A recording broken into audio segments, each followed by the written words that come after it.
सबसे पहले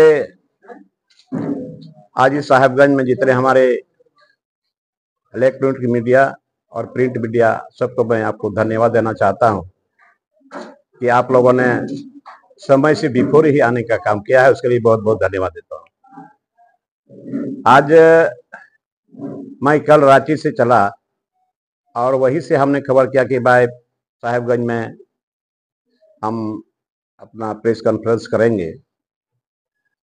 आज प्रेस कॉन्फ्रेंस करने का जरूरत ऐसा है इसलिए पड़ गया क्योंकि आप सभी लोग जानते हैं हम झारखंड मुक्ति मोर्चा के बोरियो विधायक आज से नहीं 90 से हैं, 1990 से। और अभी आसन लोकसभा का चुनाव होने जा रहा है और हमारा बोरियो विधानसभा राजमहल लोकसभा के अंतर्गत आता है। और जब से चुनाव का प्रक्रिया आचार संहिता लगा और घोषणा हो गया कि इतना तारीख को चुनाव होना है, तो इसी बीच चूंकि बोरियो विधानसभा अगल बगल बरहेट विधानसभा, लिट्टीपाड़ा, महेशपुर और पाकुड़ और इधर साहेबगंज, तो आज बहुत जगह से हमारा फोन आने लगा कि आप स्टैंड हो रहे हैं कि नहीं। हम बोले कि बिल्कुल। और चूंकि हमने पार्टी में माननीय मुख्यमंत्री चंपा सोरेन जी को भी कहा था, उस समय वहां बसंत सोरेन भी मौजूद थे जिस दिन बहुमत साबित हुआ उस दिन। और सामने हमने कहा कि माननीय मुख्यमंत्री जी, ये ऐसा शिकायत है पूरे राजमहल लोकसभा का कि विजय हांसदा कोई लोग देखना नहीं चाहता है, कोई पसंद नहीं करता है, उसको लाइक नहीं करता है। तो फिर भी हम इतना सुनने के बाद हम क्षेत्र का भी भ्रमण किए और सच यही बात सबके मुंह से निकला कि 10 साल के अंदर उसको हम लोगों ने देखा था कि नहीं। और यही चीज हमने माननीय मुख्यमंत्री जी को कहा कि भाई ऐसा स्थिति परिस्थिति है, ये पूरे झारखंड में एक लौता यहाँ पर राजमहल लोकसभा सीट है झारखंड मुक्ति मोर्चा का, पूरे झारखंड में। तो इस झारखंड मुक्ति मोर्चा के झंडा को, बैनर को और झारखंड मुक्ति मोर्चा पार्टी ये कैसे बचे, इसीलिए हमने मुख्यमंत्री जी को कहा कि आप पता कर लीजिए, आप मुख्यमंत्री हैं, पता कर लीजिए कि वहां का स्थिति ठीक नहीं है इनका, और अगर ठीक है तो फिर लॉबी हेम्ब्रम एक बात नहीं बोलेगा। ये हमने स्पष्ट बता दिया था। और उसी समय बसंत सोरेन ने कहा कि चाचा हमको भी पता है कि वहां का स्थिति इसका ठीक नहीं है। हम बोले आप लोग पता कर लीजिए, लेकिन इस पर संज्ञान लोगों ने नहीं लिया। हमको कहा गया कि सीनियर एमएलए है आपके साथ, स्टीफन मरांडी है, नलिन सोरेन है, अब उससे भी बात कर लीजिए। हमने उनसे भी बात किया और उन्होंने साफ तौर पर कहा ये तो पार्टी तय करेगी, हम लोग इसमें कुछ नहीं कर सकते। तो फिर भी निराश होने के बाद में फिर हमारा पूरा पार्टी पर विश्वास था कि लोकसभा चुनाव में हमको तीर धनुष का टिकट मिलेगा। और इतने दिनों तक हम वेट एंड वॉच में रहे।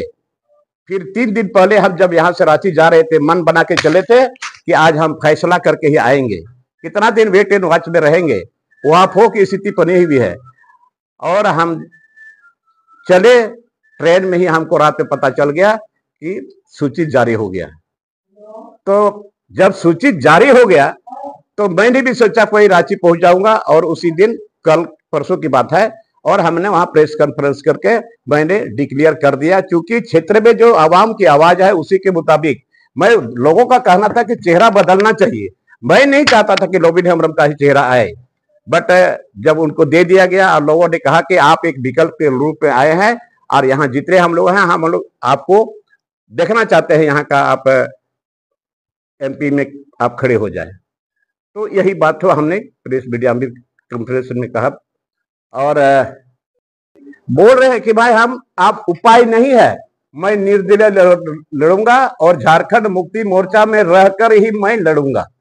तो मीडिया वाला ने हमको पूछा कि आप पर कार्रवाई होगा, बोले कार्रवाई करना है तो करे पार्टी, उससे हमको कोई दिक्कत नहीं है। अभी हम क्षेत्र भ्रमण में फिर जाएंगे और लोगों से राय मशवरा लेंगे, और हम उन लोगों के कहने के मुताबिक हमने कमर कस लिया है, मैं यहां से निर्दलीय खड़ा होगा राजमहल लोकसभा से। Thank you. इसको जरा सा और एक बार स्पष्ट कीजिए कि निर्दलीय भी रहेंगे, मुक्ति मोर्चा में भी रहेंगे। हाँ, तो मुक्ति मोर्चा में मैं हूँ, मुक्ति मोर्चा में हम आज से शुरू से है, आज तक हमने पार्टी नहीं बदला है। मैं पार्टी को बचाने के लिए झारखंड मुक्ति मोर्चा का झंडा यहाँ लोकसभा में कैसे बुलंद रहेगा, लहराएगा, मैं उसी के लिए काम कर रहा हूं। लेकिन पार्टी ने हम ही को बागी कहा। मैं कहता हूं कि आप बागी हो। आपने जो मैनिफेस्टो में जो बोला था आपने उसका अनुपालन नहीं किया, तो बागी तो आप है, लोबिन हमारा बागी नहीं है। और इसलिए हम फिर कल परसों से मेरा पूरे लोकसभा का मेरा भ्रमण होगा। अभी टाइम है, हर जगह जाकर के फिर और मशवरा हम करेंगे। हम नहीं चाहते कि यहाँ अपने से हम टपक जाए। लोग आशीर्वाद दे रहे हैं, लोग बोल रहे हैं कि हम आप एक विकल्प के रूप में आए हैं, आपको हम लोग साथ देंगे। Thank you. से अभी जो चर्चा, क्योंकि रांची से जब खबर आपकी आई उसके बाद से यहाँ पे एक चर्चा आम हो रही है जी। देखना एक अलग चीज है और सपना साकार होना वो अलग चीज है। अब पहले तो बोलने का लोग बोल रहा है, बहुत लोग तो बोलता है कि लोबिन हमारा बीजेपी के इशारे पर कर रहा है, बीजेपी ही करा रहा है। मैं चैलेंज नहीं करता हूं, कौन बीजेपी के नेता के साथ हम बात किए, कहां बात किए, क्या बात की है, उसको सबूत करके दिखावे। खाली लक्षणा लगाने से नहीं होता। स्पष्ट रूप में बोलता हूं। तो कहने वाले तो बहुत कहेंगे, बी टीम कहा जाता है, बी टीम भी कहा गया है। तो मैं झारखंड मुक्ति मोर्चा को बचाने के लिए ही मैं सारा चीज कर रहा हूं। इस लड़ाई का परिणाम क्या आएगा? परिणाम आएगा, हम जीतेंगे। हम जीतने के लिए खड़ा हो रहे हैं। आप कहीं ना कहीं सर जेएमएम का ही तो वोट काटेंगे ना। काटेंगे क्या, वोट देंगे लोग, सारे लोग देंगे, जेएमएम के लोग देंगे। क्योंकि कहां कटेगा, किस में मेरे किस खेत में है, किस खेत में है विजय हंसदा? ये जो आप बोल रहे हैं ना, ऐसा नहीं होगा। लोगों के कहने के मुताबिक मैं आगे बढ़ रहा हूं और मैं जीतने के लिए खड़ा हुआ हूं। आपका जनाधार सिर्फ गोलियों तक सीमित है, इससे ज्यादा आपको क्या बात करते हैं? अगर जनाधार नहीं होता, विधानसभा की कार्रवाई सारे लोग देख रहे हैं इस सोशल मीडिया में। आज तक जितना सवाल दागा है ने, मैंने सरकार को आईना दिखाने का काम किया और अभी भी हम झारखंड मुक्ति मोर्चा को बचाने के लिए हम काम कर रहे हैं। जनता आपको क्यों नहीं वोट देगी? मेरा मुद्दा है, वही मुद्दा है जो जेएमएम का मुद्दा था, जो मैनिफेस्टो तो वही मुद्दा है, वही मुद्दा यहाँ के लोगों के लिए चाहिए। मेरा मुद्दा वह रहेगा। आप पूछिए विजय हंसदा को, आप कौन भी मुद्दा लेकर के आप आओगे? आपका क्या मुद्दा है? 10 साल में क्या मुद्दा था पार्लियामेंट में? आप तक आपने क्या सवाल जवाब किया यहाँ के लोगों के लिए? हाँ, उनको पूछना चाहिए। चेहरा बदलना ही आप जी, मैं तो चाहता था मेरा चेहरा नहीं, कोई दूसरा चेहरा भी आ जाता तो मैंने कुछ नहीं करता। मैंने बड़ा मांग नहीं किया है कि लोबिन हेम्ब्रम का चेहरा ही आप लोग बोलिए, पब्लिक का आवाज है। आराम से लड़ेंगे। विजय हंसदा का हाथ तय है। हाँ, विजय हंसदा का हाथ तय है। तय है क्या? वो कहां तीसरा नंबर में चला जाएगा और बीजेपी भी कितना पीछे रहेगा वो तो समय बताएगा। पहला नंबर एक और एनडीए का गठबंधन है, दूसरी ओर इंडी का गठबंधन है। दो गठबंधन के बीच में आप अकेले, तो कैसे आप अपने आप को मजबूत? हम अकेले सक्षम हैं और हम गुरुजी माननीय शिबू सोरेन का हम चेला हैं। ये राज्य अलग होने के टाइप कहां था इंडिया? क्या क्या कुछ नहीं था। अकेले शिबू सोरेन के चलते ये राज्य अलग हुआ। आज उसका सिपाही है, उसका चेला है, हम उसी रास्ते पर चल रहे हैं।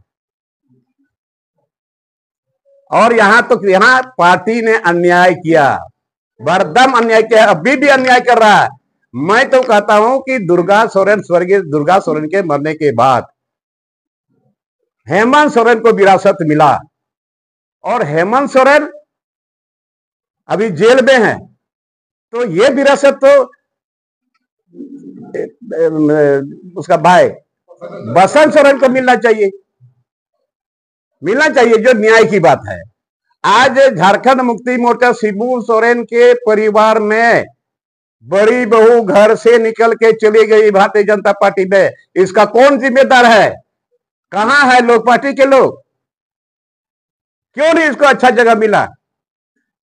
आज चली गई, कौन संभालेगा, कौन जवाब देगा इसका? वही परिवार देगा और ये हेमंत सोरेन के इर्द गिर्द रहने वाले लोगों को जवाब देगा। अरे कैसे छोड़ेंगे यार? क्यों हम छोड़ेंगे पार्टी? 95 पर हमको टिकट नहीं दिया था, हम हर छाप पे जीते, हम तो पार्टी नहीं छोड़े। अभी भी मैं पार्टी छोड़ने के लिए तैयार नहीं हूं।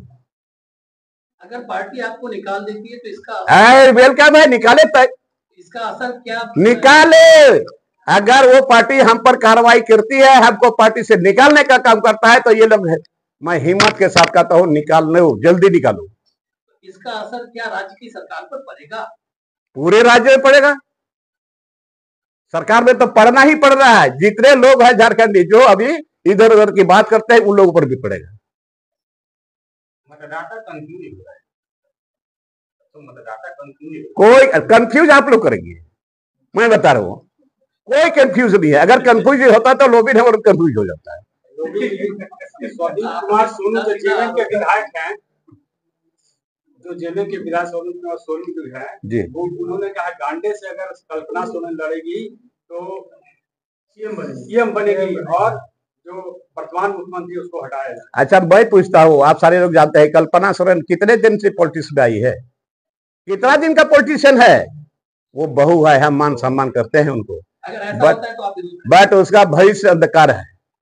और ये गिरिडीह का संदीप सोनू, वो कौन होता है बोलने वाला? वो पहले अपना सीट बचावे, यही लोग फिर इन लोगों को बर्बाद करेगा।